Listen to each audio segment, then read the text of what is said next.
here we go again then. A big night at the Excelsior Stadium in European football for Glasgow City, and after a game against Chelsea, a battle-written contest last week which was a narrow 1-0 defeat, they're very much still in the tie, and many of the home fans that are in tonight will be looking for another big night here at Excelsior. Looking at the team news for City, there were a number of changes at the weekend for their cup win against Rangers, but in respect to last week it's unchanged. The same starting 11 involved, and experience in the bench and the pace of Susan Fairley in the attacking threat. Ronda Jones, Lauren McMurtry in there too, and a little bit of a nod to the youth as well. They may not get in the field of play, but Cody Hay and Carla Boyce are on there too. For Chelsea, a couple of changes from last Thursday night in Staines. Anna Borges comes in as well as the captain Katie Chapman, who did fail a fitness test last week. She comes in as well. Claire Rafferty and Drew Spence, a bit of a surprise because she played really well last week. They both dropped to the bench. The referee is Bibiana Steinhaus, the well-known women's referee who was the Women's World Cup official final in 2011 and the gold medal referee in 2012. Also referees well high up in the men's senior leagues in Germany as well. Her last games a couple of weeks ago in the Dry Liga, Halsaker 1, Erzbergau 0. It's a big night then in the UEFA Women's Champions League once again for Glasgow City up against Chelsea. Let's hope it's a fantastic encounter.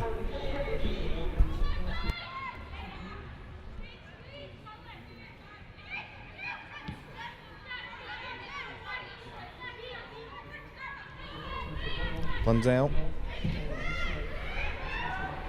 Bright, Flaherty, looking for Kirby, bounce off McCulloch, G, Davison looking to find Kirby. Oh, may fall through for Chapman. Alexander parries it and eventually goes into her hands. Big chance for Chelsea to really stamp their authority in the tie, and that would have flattened everyone, I'm sure, if that went in such an early moment in the game. City trying to get back into shape. Davison still going herself here. Still going Davison, looking for Fran Kirby. Cheryl McCulloch gets in the way, and that was an excellent opportunity. Fran Kirby on the floor again.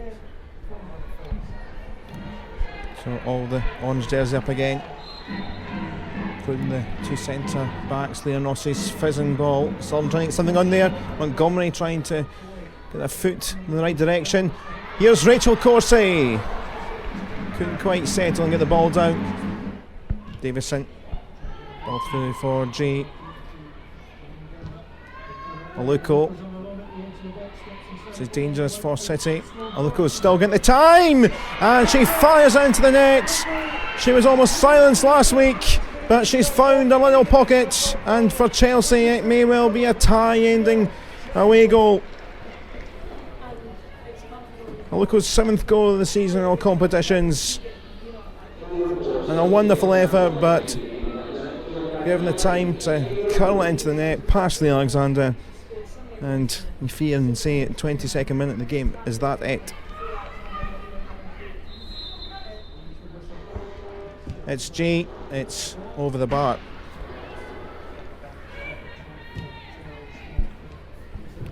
Blundell getting plenty of time away from Lauder. Here's a Luco with the space. Corsie with the header. G's deflected effort. And Alexander there ahead of Aluko, a bit of a pinball and scramble. It's Fran Kirby. It's been parried. Nephi penalised.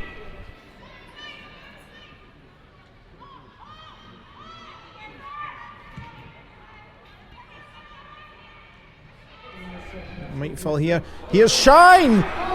Wonderful opportunity for Claire Shine, who scored on the weekend in the Cup semi-final.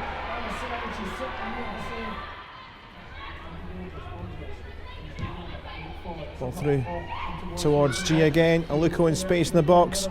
Comes back to Fran Kirby, and it's into the back of the net. Lee Alexander unsighted, but Fran Kirby scored last week. Scores again to finish it off once and for all. 2-0 to Chelsea, 3-0 Irie, and that is their passes into the last 16.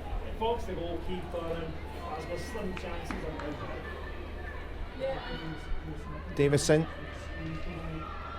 Still Davison weaving her way through into the side netting, and the player who scored in the pre-season contest in February. It was a nimble piece of movement, and they've got a corner.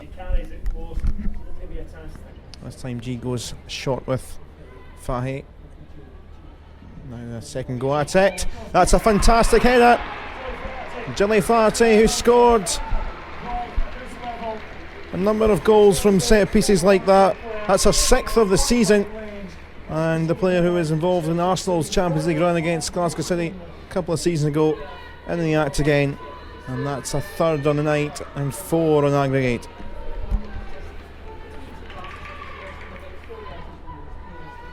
Falls for G. Here's a Luco. Weaving it out. Not far away again.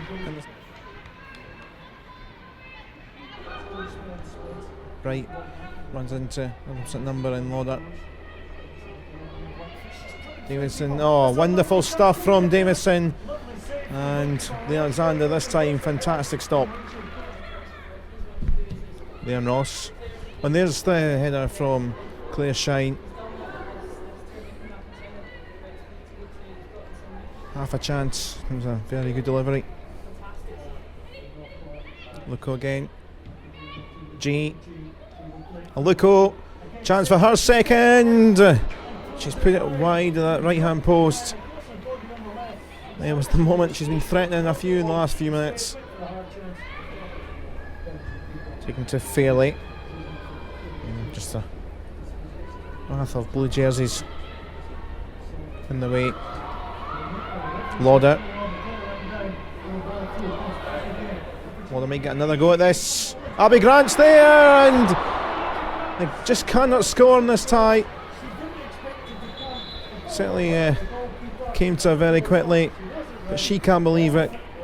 Glasgow City's top goal scorer for the season with 15, and that should have probably been 16. Doherty continue to run. Lauder on to Doherty. City looking for one goal back in the tie at least. Claire Shine has half a go at that again. 2 or 3 chances she's had in the second half since coming on. G.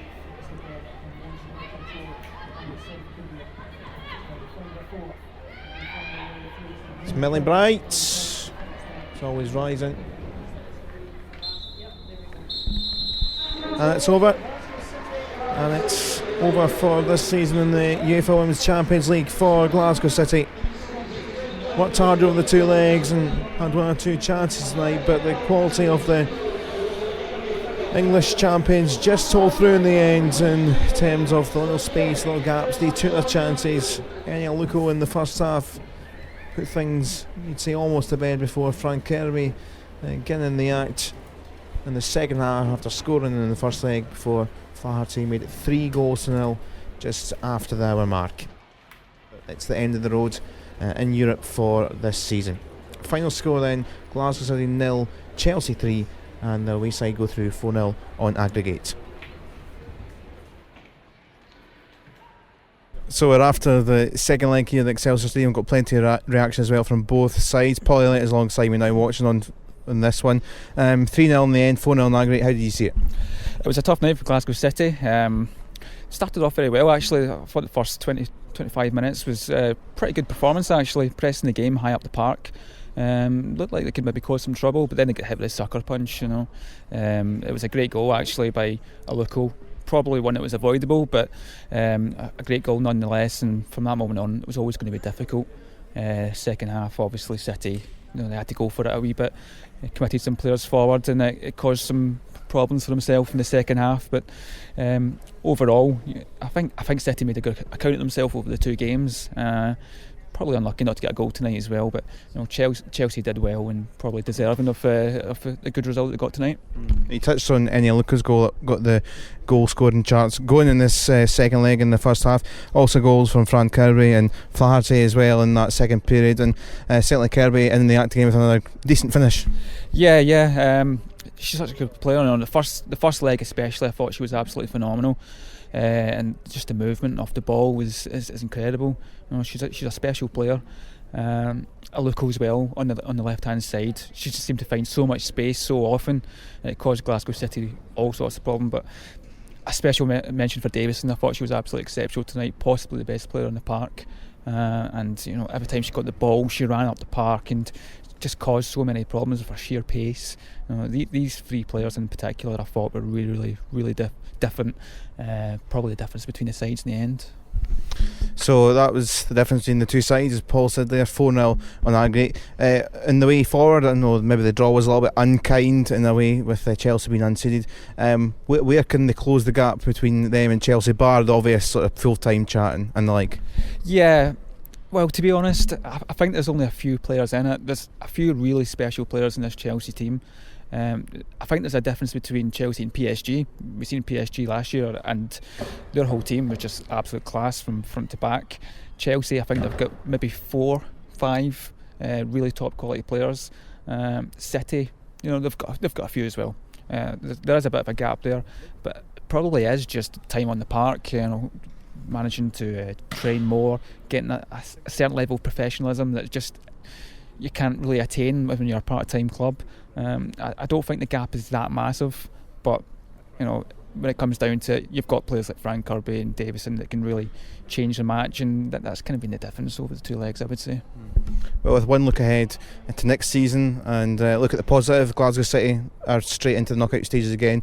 Hibs are in there as well, so for Scottish football at least there is some progress there. Yeah, definitely. I think everybody in Scotland can be very proud of what Glasgow City's achieved, not just this season but in previous seasons, and now Hibs is going to be in there as well.